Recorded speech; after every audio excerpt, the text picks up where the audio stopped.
পরীক্ষার খাতা যখন মায়ের হাতে পড়ে যায়। এবারে তো পরীক্ষায় আমি ম্যাথে 100-র মধ্যে মাত্র 2 পেয়েছি।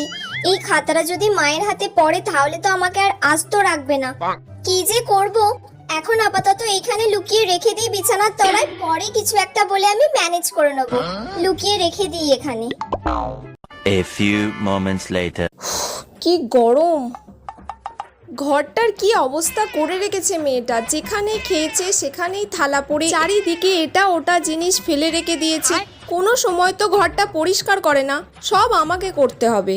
আগে বিছানাটা গোছাই, তারপর অন্য কিছু। এটা আবার কি এখানে?